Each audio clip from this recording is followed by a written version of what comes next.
Tarjay, Mickey D's, Beemer. These are all examples of consumer nicknames that have been bestowed upon a brand. So nicknames aren't a heavily studied topic in marketing. However, the Journal of Marketing did some great research recently. BMW is powerful, Beemer is not. So how do these consumer nicknames impact your marketing and advertising strategy?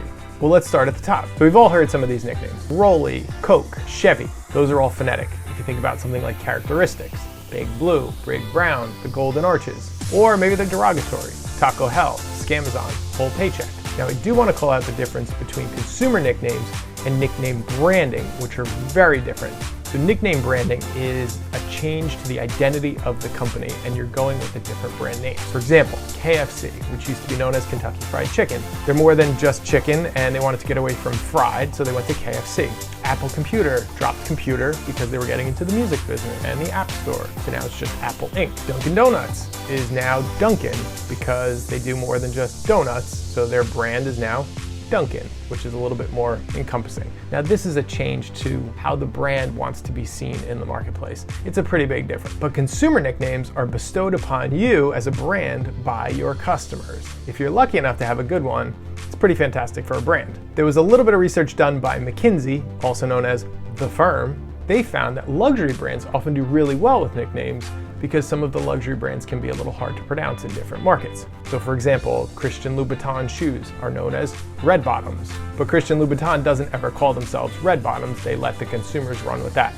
So should you get involved with consumer nicknames? So as a marketer or advertiser, you need to be very careful about using your consumer nicknames. The Journal of Marketing ran 6 studies about this topic. In one of those studies, they had people read tweets about McDonald's coffee. And the tweets were supposed to be user-generated content from another person. And they said, I really like the coffee from McDonald's. And then the alternate was, I really like the coffee from Mickey D's. They found that the people who read the tweet that said Mickey D's had a much higher propensity for buying that coffee because it felt more authentic to them. So now we know nicknames can be very important to your buying process. Why are the nicknames important and why do we care in marketing and advertising? And what's the difference between who uses them, the brand or the consumers? It's about power. Research also shows that 88% of consumers felt that nicknames should be used by individuals and not the brands. So going back to mythology, naming runs deep. There's a hierarchy and there's a power between the one who's being named and the one doing the naming. So in this subconscious dynamic, brands are taking away power from the consumers by using that nickname. So the question is, should you use consumer nicknames in your marketing and advertising? No, stay away from it. Let consumers use the consumer nicknames that they've given to your brand.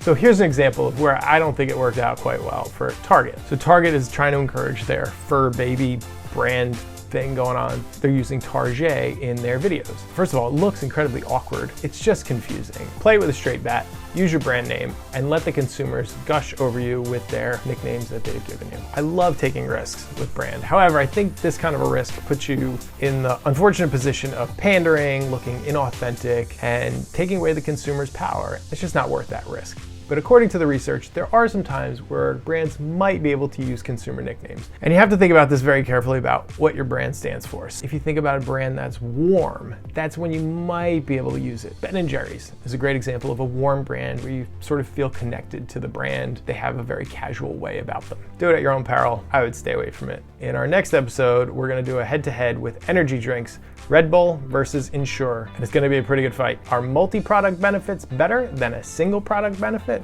We'll look at the research and find out. Till then, be well.